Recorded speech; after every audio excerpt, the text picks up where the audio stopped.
Okay, so I believe I left off when I was talking about connecting the narrative of the interviewee to the scholarly material from the course or additional sources.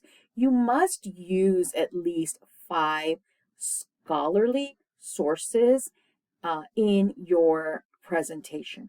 One of those sources should be Viktor Frankl's Man's Search for Meaning. This is a required textbook for this class, and you must integrate um, Viktor Frankl's work in Man's Search for Meaning in this presentation. Each textbook from the course counts as one source.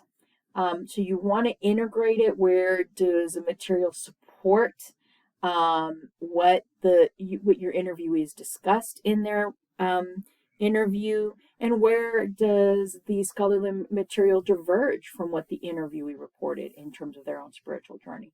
You want to use a biopsychosocial framework to describe the interviewee, so their age, gender identity, sexual orientation, race, and so on and so forth.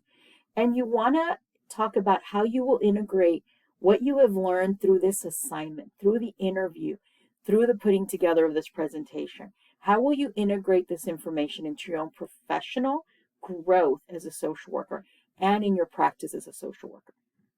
You also want to provide practice implications at a micro, meso, and macro level. So and you must include references. Now remember that you are to generate and ask 5 additional questions.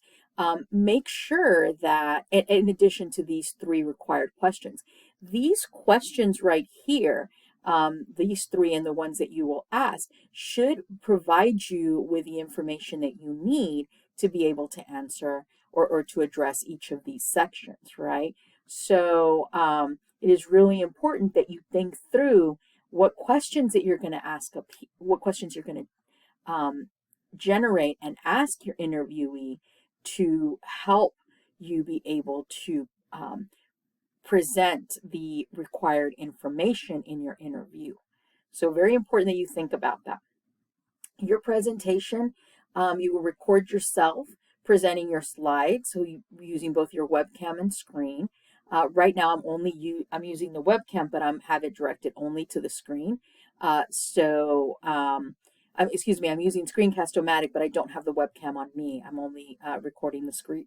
I want you to do both. You'll have both your webcam, where you'll be recording yourself, and your screen.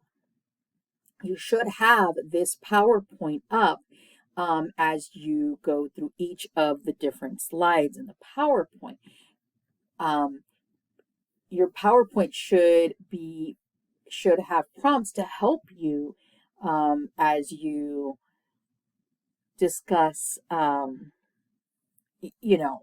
you go through each of these sections. But really, the expectation is that this is something you're not going to read off of your PowerPoints, but rather you can use them as prompts in your presentation of the material.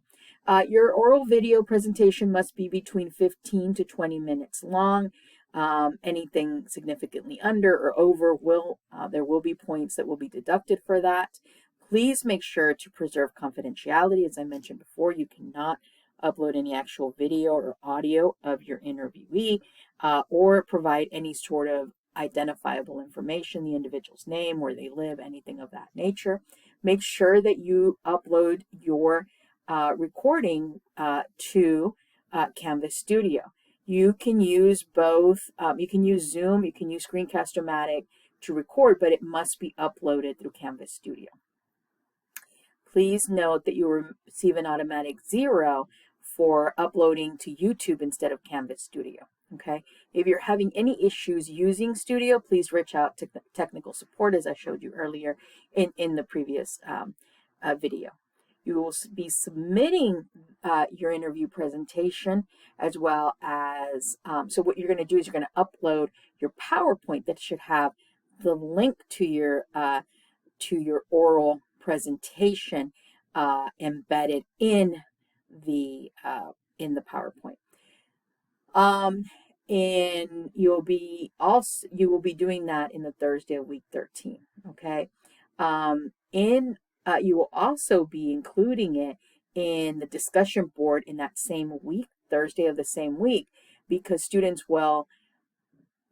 your students are required to view each other's presentations and provide comments, and then or provide a set of questions, and you will be each individual person will be addressing those questions that were asked by their classmates in their video the previous week, in the week of week 14. The last assignment is a reflection journal, which is due the Sunday of week 7. So the journal, so reflection journals are a confidential self-reflection. It's only shared with me.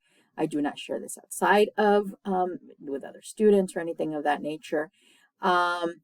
It serves several purposes. It helps students reflect and write about your experiences, help you process information. So this reflection journal, it focuses around Viktor Frankl's Man's Search for Meaning. Viktor Frankl's Man's Search for Meaning is required for this course. There's many editions of this book. It does not matter which one you obtain. You just need to obtain Man's Search for Meaning. The editions have only changed because different people have written in the like the introductions to it, but the actual book remains the same. Now, Man's Search for Meaning also includes another section in the book that is the logotherapy, where Viktor Frankl presents his theory and intervention known as logotherapy. You're not required to read that for this assignment or for this class. It is very interesting if you're thinking, once you've read his Man's Search for Meaning, if you're wondering how you can integrate some of those concepts into your work with individuals, that's where he comes up with logotherapy. And logotherapy is very interesting. It is a theory and intervention based on helping clients who have experienced difficult life circumstances, traumatic events, heal through meaning making. But anyway, that's not required for this class. You're just required to read the actual first part of the book, which is his reflections as a prisoner during the Holocaust in a concentration camp. So what you're going to, in this 2 to 3 page journal, you're going to address these questions. 1, identify and discuss your own personal beliefs and values, in particular as they relate to religion and or spirituality, and where they come from. Where do these come from, right? Second, the second question is, how do your own personal values as they relate to religion and or spirituality fit in with those of the social profession as outlined in the NASW Code of Ethics? If there are differences between your own values and those of the profession, how will you address these differences to ensure that it is your professional social work values and ethics that guide your practice and not your personal values and ethics? It is crucial that professional social work values and not our own personal values, as I stated, guide our practice as social workers. What are your strengths in this respect? What are your areas for growth? What steps will you be taking to accomplish this growth? And finally, answer one of the 2 prompts below on Man's Search for Meaning. So you can either answer either of these 2 questions. The first one is, Frankl presents the concepts of will to meaning, spiritual freedom, spiritual responsibility, and self-transcendence.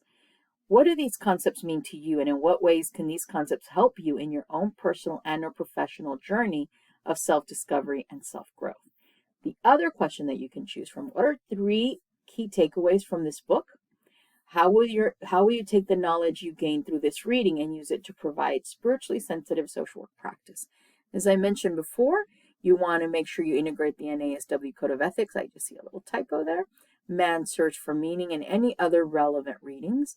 Make sure you use APA 7th edition for formatting. It should be between 2 to 3 pages long. This does not include, of course, a title page or reference pages. And those are the major projects and assignments for the course.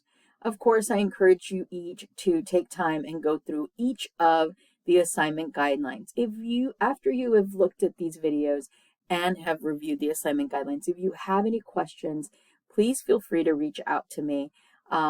And if you have questions throughout the course, please feel free to send me an email. If you would like to meet to discuss any of the course concepts or any of the assignments, anything that you would like to meet to discuss about this course, please reach out to me and we can send me an email and we can definitely schedule a time to Zoom, or if you're local and you want to come to campus, I'd love to meet you in person.